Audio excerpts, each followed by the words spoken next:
Welcome to Mentoring Moments. Mentoring Moments is a sub-series of the eCommerce Edge podcast. It is composed of clips taken from Jason's one-to-one and group mentorship sessions.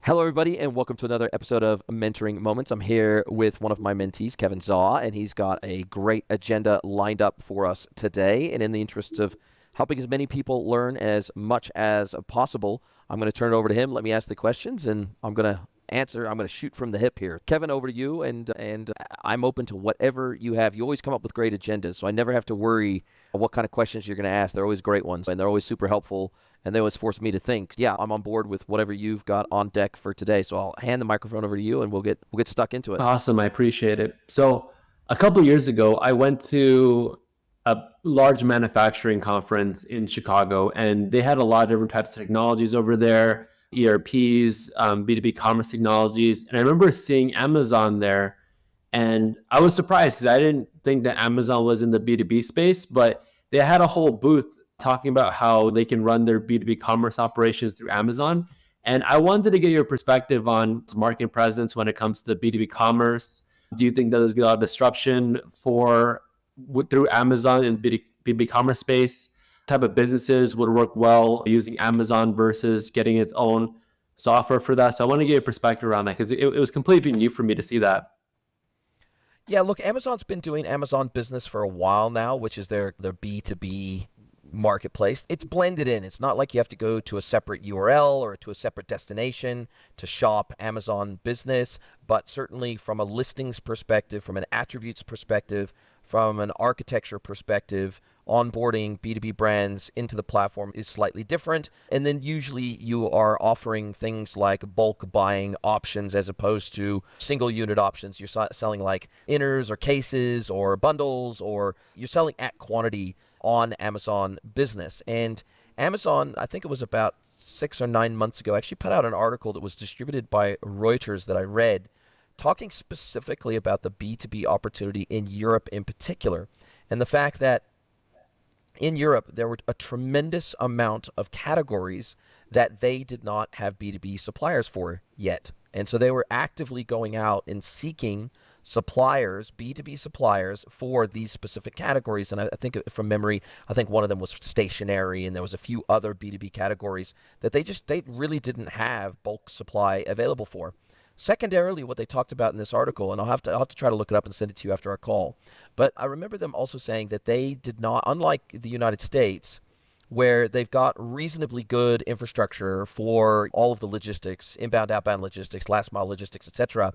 They admitted that not only in Europe is their infrastructure not as advanced as it is in the United States around logistics, but in particular, globally, they realize they've got a challenge on their hands around B2B grade logistics. And as a result of that, they've architected all of their global logistics capabilities around that D2C model, that B2C model, where you've got 1, 2, 3 items in a cart, whatever, and then that gets shipped door to door. And oftentimes with FBA, they've already got the goods in their warehouse. Even if it's a third-party sale, they've already got the goods in their warehouse, and then they're actually shipping it directly to the customer, to their door. And so they've got that kind of down pat. They're really successful at getting goods into people's hands very fast. Even here in Mexico, their shipping performance is very good. It's fast, it's accurate, it comes to your door, they communicate with you every step of the way, and they operate with high trust. And so as a result of that, they've done very well. Especially in North America, they've actually dominated e-commerce for the B2C and D2C space. But they realize a few things are going to have to come together for them to dominate the B2B space. One is supply. They're going to have much broader supply than what they have today to support all of those B2B categories that they want to own. The second thing is the logistics piece. They're going to have to expand their capability, or they're going to have better partnerships around shipping cartons, pallets, and containers.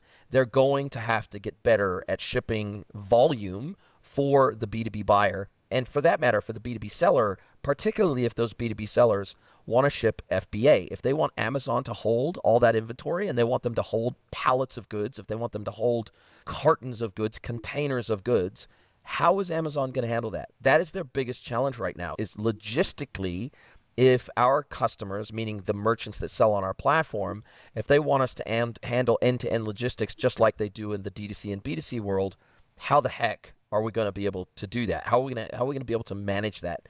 And so I think that Amazon has got a big fight on their hands because unlike the B2C and D2C space where they're just so well entrenched and they were so early to the game and they really unified what was a very fragmented e-commerce space in North America in particular. It had all these individual brands trying to sell through their individual websites and with all the inconvenience that comes along with that. If I'm outfitting my entire house with stuff from my kitchen to my living room to my bedrooms, etc., and I might have to go to 10 different D2C websites to be able to achieve that process.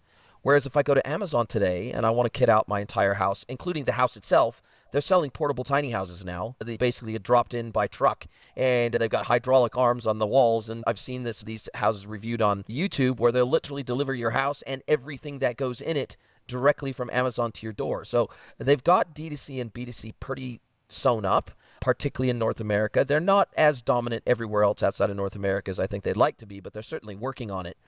But when it comes to B2B, there are some essential puzzle pieces missing. They just simply do not have the supply in the D2C, in the B2B space like they do in the B2C space, and they don't have the logistics capabilities. So those two things are things that are high on their radar to deal with and address. So they're addressing the supply side by literally proactively going out and trying to find B2B suppliers that want to sell on their platform and cutting good deals, especially if they're really looking to plug a category.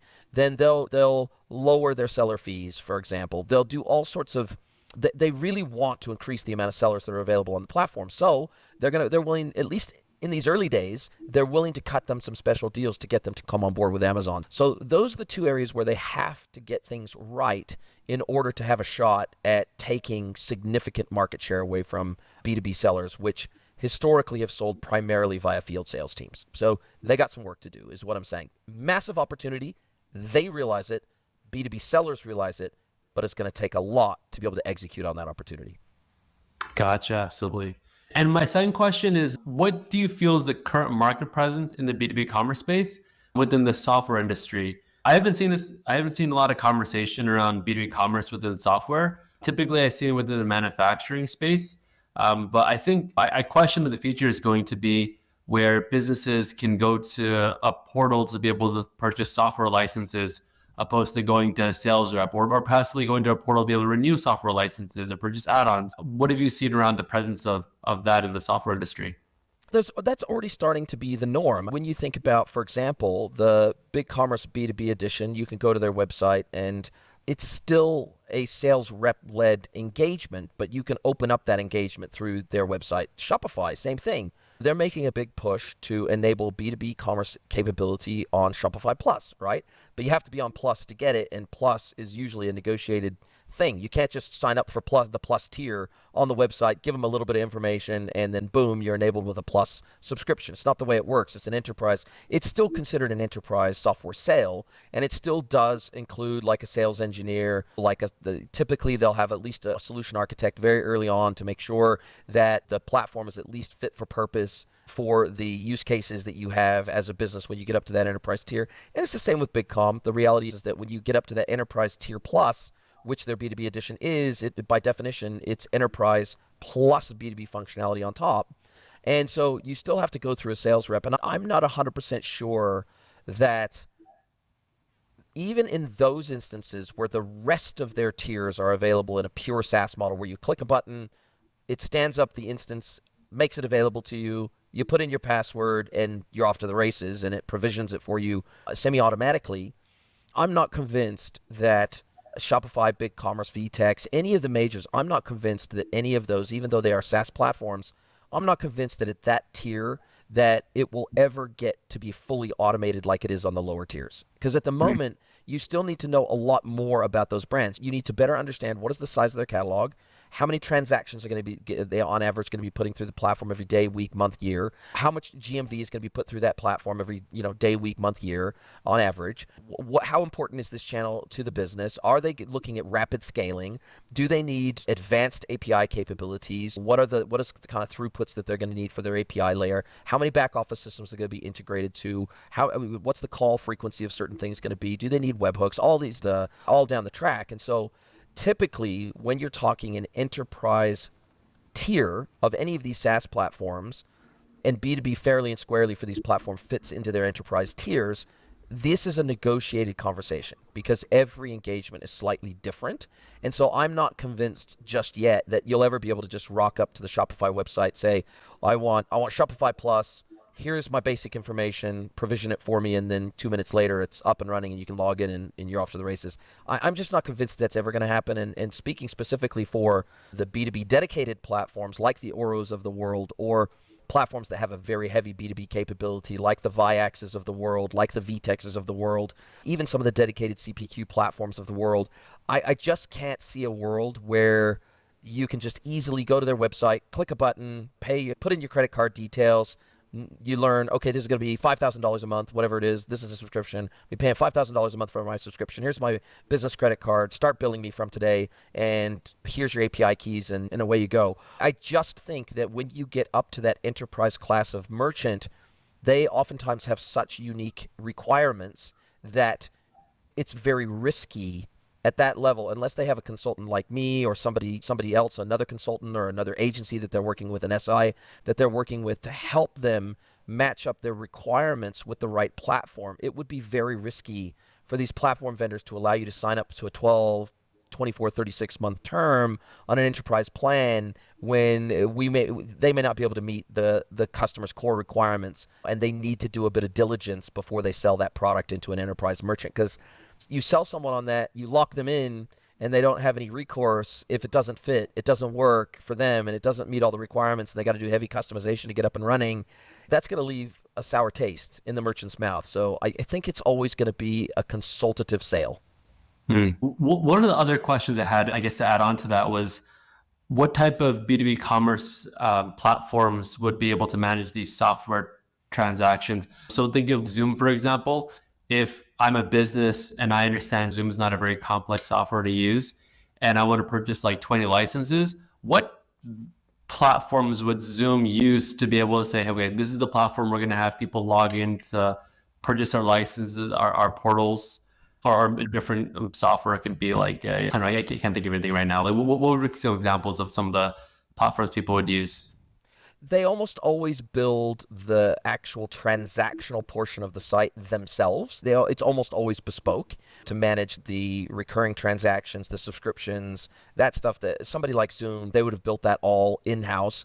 There are some platforms that can enable this out of the box. Bold Subscriptions, for example, has a full headless subscription management platform as one of their apps that they sell as a headless app. They've got the Bold Checkout, which is a completely standalone checkout system, again, headless, and you can integrate it into your platform via API. There's a platform called ChargeB, which also has payments and subscriptions all rolled into one via API layer that you can integrate into your platform. But the vast majority of enterprise class software to manage their subscriptions, that subscription management is all built in-house as a bespoke layer. And then of course they integrate with payment platforms like Stripe and Adyen, et cetera, to maybe manage the payments piece. Or in the B2B world, it would most likely be something like Balance or Okoto or something like that would be managing the actual B2B payments layer, because they can facilitate ACH, business credit card payment, etc. So in the B2B world, the payments infrastructure tends to run on slightly different rails than your traditional retail payment rails, but there is some crossover. Stripe is getting much more into the B2B space now, for example, where they historically have always been a retail payments layer, but they're moving much more into the B2B space now because it's such a big opportunity for them. They can't ignore it forever. But in terms of the actual subscription management piece, etc., that's either built in-house or they're using some sort of off-the-shelf subscription management platform like a ChargeB or a Bold or something like that. What are some of the ways that B2B commerce softwares are priced? I've seen different types of pricing just from my own personal experience, where you're pricing based off of the revenues brought into the site or amount of orders or amount of page views, but there's a lot of other B2B commerce softwares out there, and I'm sure they're priced all very different from each other. But what are some of the ways that you've seen the platforms priced? Yeah, and as you pointed out, there's probably as many sort of pricing and payment methodologies as there are platforms in the world. The reality is that there's a massive variation on the theme around, do we base this on the amount of infrastructure you're using? So in other words, do we base it on For example, the size of your catalog, or the number of transactions that you're putting through the platform, or the amount of GMV, the dollar value that you're putting through the platform. What is it that we're actually going to base our charging on, or is it a combination of all of the above? And oftentimes it's a combination of a seat-based license if it's B2B software that is not commerce. If it's not customer-facing commerce software, if it's internal use software, it's usually a combination of a modular price combined with a per-seat licensing component. So, for example, with your ERP systems like your Oracle NetSuites, etc., and you know this from your time in the ERP space, the reality is usually you're paying on a modular basis. So you're paying, okay, cool, I want the CRM module, cool, I want the ERP module, cool, I want the WMS module, cool, I want the commerce module, whatever. Then you're usually paying based on the modules that you consume as a business, that you have made available to you as a business. And then there's usually, over and above that, there's a per seat licensing fee for everybody that wants to access those modules. And that's generally how enterprise B2B software that is not consumer facing will bill, right? There'll be some sort of combination of baseline minimums just to access the software in the first place on a SaaS basis. And then they'll usually have a user component. And then sometimes, in addition to that, they will have a tiered usage volume component. They'll say, okay, cool. At this tier, you get up to, say, $1 million a year GMV through the process through the platform. If it's an ERP, then obviously they can track the amount of revenue that is being put through the platform because it's managing all the commercials, right? It's managing all the finance component of a business. So oftentimes there'll be an additional layer or tiered layer that says, okay, up to $1 million, you're on this tier. 1.1 million or $1 million and $1 up to 5 million is this tier, $5 million and $1 to 25 million is this tier, whatever, through the platform. Then we're going to effectively escalate you up through the tiers, which puts you in bands where you're paying $5,000 a month at this tier, $7,000 a month at the next tier, $10,000 a month at the next tier, right? I think there's no hard and fast rules on this, but most platform vendors are trying to move to a skin in the game model however they can, especially for commerce enablement technology that has a front end component. It's okay, cool. If I'm a returns management platform, how many returns are actually processed through my platform? How many returns am I actually helping the merchant manage? If it's a parcel tracking platform, for example, like a Wonderment or something like that, then how many parcels are we actually giving information to the customer? How many parcels are we tracking over, say, a week or a month or a year period on average? Then we're going to charge for that, right? Because as you scale as a business, they have to scale infrastructure. So they have to have something that is tied to your growth where they're saying, okay, if we help you grow, then we benefit from your growth. You're making hopefully more money, more profit, so more revenue, more profit, and then therefore you have more money to share with us because as you grow, we grow. And typically there's some form of skin in the game component, even when there is multiple components to the pricing model. Okay. Does that all make sense? Hey team, I have a big favor to ask you. Please pause this episode and send the link of this episode to someone you know that you think would enjoy this content. Really appreciate you spreading the word. This is how we grow. We're not a Joe Rogan. We don't have big, massive advertising budgets, but we absolutely want to grow. We want to get the learnings from all of these episodes out to as wide of an audience as possible, and we need your help to do it. Thank you. And now back to your listening. Yeah. So I think some of the examples I gave are kind of part of that, right? If you're charging based on page views, then the skin in the game is basically if the customer is using the site to view it, then the vendor also benefits. So they're getting revenue. Then the vendor also prices based on revenue. Then they're also having that skin in the game. Yep, totally. Or in case of page views, then regardless of whether you convert off those page views or not, for example, maybe if they are not a CRO platform, for example, then they may not care whether you convert or not. They may just say, look, the more page views you get, the more infrastructure we have to provide to service up those page views or service our components to those pages via API, whatever it might be. And therefore, as you scale page views by band, then when you get up to a certain level, then you're going to move into the next band, and that's how much your monthly fee is going to be. And sometimes, unless it's a CRO-focused software, whereby, hey, if we help you increase your conversion rate by X percentage, then we're going to take X, fee for helping you do that over and above our base fee. So it really does depend on what the software, the technology is designed to do, and they try to pull all of the value add threads into their pricing model to say, look, we're adding value in these 5 ways. We're going to try to make sure that our pricing model encompasses the value in these 5 ways that we think we're adding to your business. Gotcha. That makes sense. This is a little bit of a general question, something I encounter a lot in the past roles that I've had. How have you seen customers choose a middleware?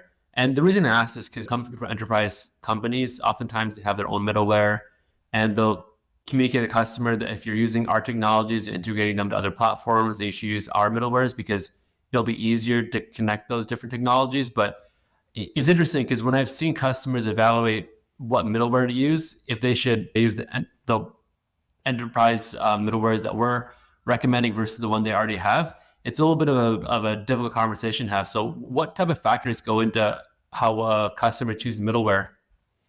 I can only tell you how I approach it when I'm consulting to my clients. And the reality is what I see is that oftentimes these quote unquote out of the box connectors that might be between, say, there's some ERPs that say, oh, we've got this connector to Shopify or Magento or whatever it is for commerce, for example.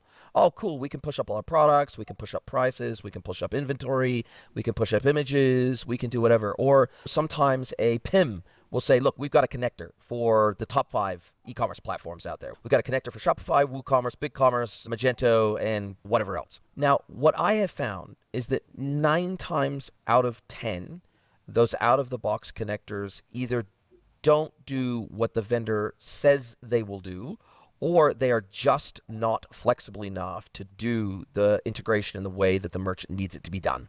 Right. So they won't necessarily cover every single piece of data that the merchant might need to end up in the e-commerce platform or to get out of the e-commerce platform for that matter. Because most of those out-of-the-box connectors are designed for really vanilla implementations that are not really that custom. They're not really designed for hyper complex full stack architecture, for example. So if an e-commerce platform says, okay, we integrate with Shopify, but actually no, in most of the cases where I've architected a solution where the ERP needs to be integrated with e-commerce, 9 times out of 10, it also needs to be integrated with a PIM platform. So out of the ERP, we will grab things like the name, the SKU, and maybe a short description, like a paragraph short description, and that's it.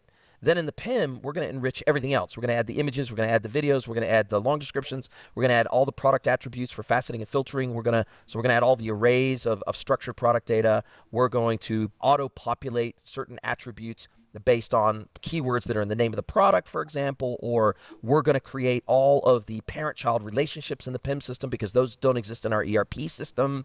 We're going to build out all of our kits, our bundles, our group products. We're going to build that out all in our PIM system because that doesn't exist in our ERP. Oftentimes, a single integration, a single out-of-the-box integration does not have the flexibility to do what you need to do in a multi-component, this what they like to call composable nowadays, which is really just a multi-system architecture, multi-component, multi-endpoint architecture. That's really what composable is, where you pick best of breed for each component in your stack. And sometimes one system will cover 2 or 3 components out of the box, but not all the components. But oftentimes, for example, just taking that one super simple example, ERP, PIM, eCom. So maybe we want pricing and inventory only to come directly from the ERP directly into e-commerce. That's oftentimes it. That's it. We're pulling in price and inventory. That's it. Everything else is being plumbed from ERP to PIM, PIM to e-com. So the fully enriched product data and all of our product associations, that's all coming from our PIM into e-com. Then what we're going to do is we're going to pull down the order object from e-commerce into maybe simultaneously, if we have a separate WMS that's independent of our ERP, maybe we need to pull down orders into our WMS and our ERP and funnel them 2 different directions, right? So that the WMS can process the order and so that the ERP has a copy of the transaction. Or depending on how the ERP is architected, maybe we pull down the order object just into ERP and we integrate the WMS with the ERP, which then it pulls the orders down from the ERP, it processes those orders and then sends the fulfillment data back to the ERP, which then is integrated up to the e-commerce platform, and it sends the fulfillment data from ERP, which originated from the WMS, up to the e-commerce platform from ERP, or sometimes that fulfillment data will go directly from WMS back to e-com. So it really does depend on the stack, the components in the stack, but in most cases, I have found, not all, not 100%, but in most cases, I have found that out of the box connectors with, say, an ERP or a PIM system or an accounting package or a CPQ system or whatever it might be, oftentimes those out of the box connectors are just insufficient for complex solution architecture. It sounds like there needs to be a lot more customizations done beyond just the native integrations that are expected from the middleware. From your experience doing those type of integrations and facilitating that, how have I guess the pricing been compared when you're comparing those different middlewares? Because I imagine that if you're looking at different middlewares and you're like, with all the middlewares that we're considering, we're going to have to do customizations anyway. So I'm questioning, how do you price that? It doesn't even matter if you're choosing one over the other.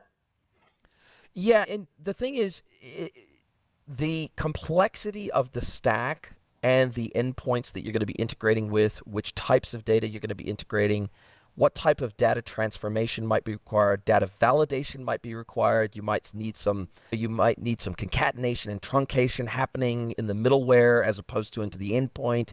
It really does depend on the complexity of the integration layer you need.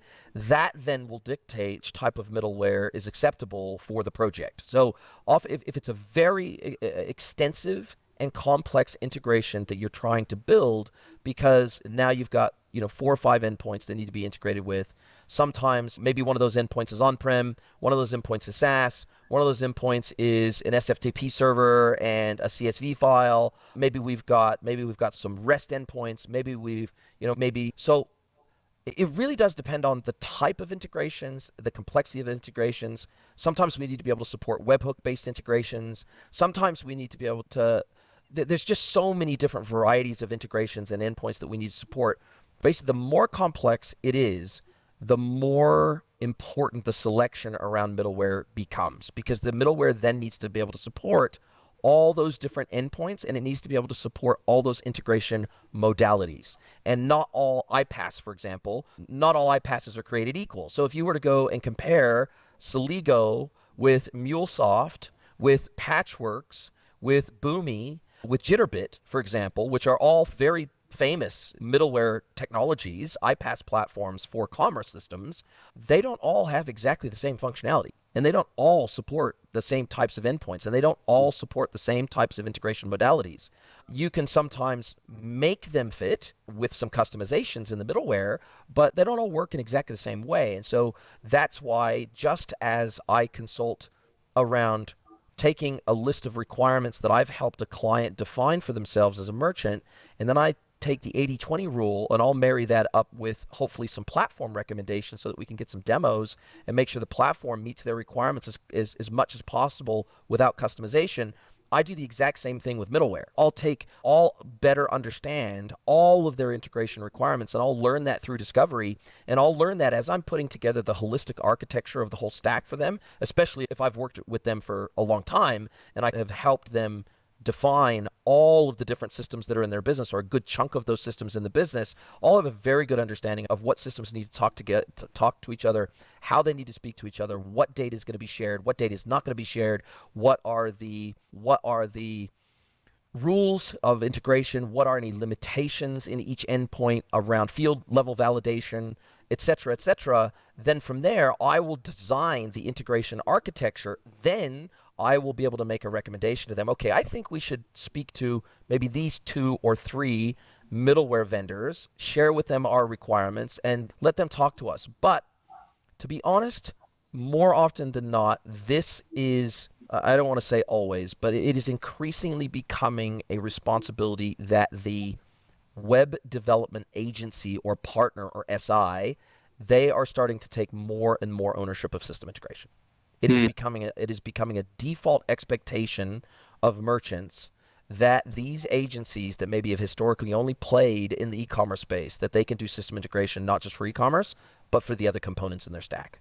Because they want to get to a place where, and that's including whether they use a middleware or not. That's why many agencies, just like an agency might say, okay, The two e-commerce platforms that we're gonna support are Shopify and BigCommerce, or Shopify and Salesforce Commerce Cloud, or Shopify and whatever else, or maybe it's not even Shopify. They'll pick 2 or 3 platforms that they build a practice around. They will usually build practices around 1 or 2 pieces of middleware that will cover the vast majority of their customer use cases, or they will build out a bespoke piece of middleware in-house that they then use across all their merchants, and they just build out connectors within their middleware. I see that as a very common approach too. Do you think that creates any level of bias from the partner level if you create a practice around this particular middleware? And obviously, if you have that particular expertise, then I imagine that you're going to be like, hey, let's use this. We're already familiar with this one. What's your thoughts around that? Yeah, yes, but do I think that's necessarily a bad thing? No, only because it's ultimately up to the SI to say what they can do and then deliver on that. And if they can deliver on that, because at the end of the day, the merchant usually doesn't really care what the middleware is or exactly how it works, because they don't necessarily see it. It's not in their face, right? Whereas with the e-commerce platform and the e-commerce experience, like, you can see it, you can experience it, you navigate through it. And if it doesn't do what you expect it to do, that's a really bad outcome.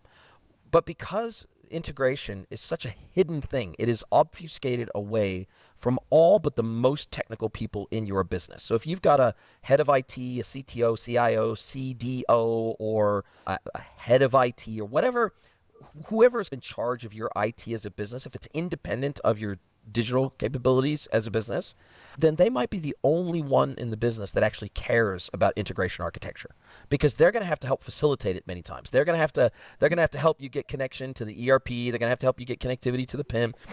They're going to have to help you get connected to all these systems, and they're going to be the ones that help you understand the data architecture and structures inside these systems. And they're also going to be the ones that test, oftentimes, the system integrations once they're up and running. Is like a head of IT or an IT director or an IT manager or something like that. They will be responsible for testing the end-to-end integration workflows. Obviously, on the front end, maybe the marketing team or maybe the e-commerce team or whatever will make the transactions, and they'll make sure that the transactional flow works well. But in terms of, for example, making sure that when prices are changed in ERP, inventory changes in ERP, making sure that when those changes happen, that those changes are then reflected in the commerce system. For example, that's usually an IT function, an IT test. It's the same with order integration. Usually IT, they own from the moment an order is completed and it makes it down into the ERP or the WMS, then that usually IT at that point takes over, and they're responsible for making sure that those orders get fulfilled, and then that fulfillment data makes it back up into commerce. And you're oftentimes dealing with very different people in decision makers within the business when you're talking e-com versus system integration. System integration is very much an IT function. E-com tends to be either a marketing or an e-com function. To answer your question in a very long roundabout way, most merchants and even their IT teams don't necessarily care how something is integrated, just that that it can be done successfully, that it can be done efficiently, and that it doesn't break the bank for them both upfront in terms of build and an ongoing cost perspective. It's usually budgetary considerations that kind of are the boundary of these big integration projects. Because I see many times an integration project is more expensive than the e-com build. This is people don't think it's common, but I tell you, when you work in the industry, you oftentimes see situations where the integration project is a monster project in its own right. Because especially if you're ripping and replacing integration middleware, it's a monster project, right? And the final scenario I'll explain to you is where we come in and we're starting to consult, and a merchant already has middleware in the business.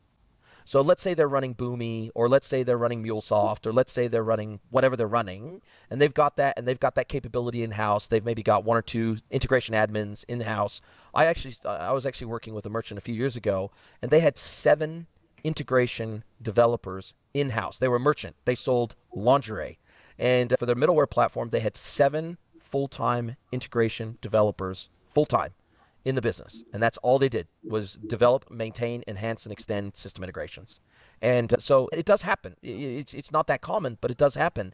And in those scenarios, the SI, or oftentimes in that scenario, they will have a dedicated integration partner. That's all that partner does. They don't do e-commerce. They don't do anything else. They are just an integration partner, and they will help support them with their system integrations on those platforms. There's multiple different scenarios I run into, and it's all situation specific around what I recommend they do in those scenarios.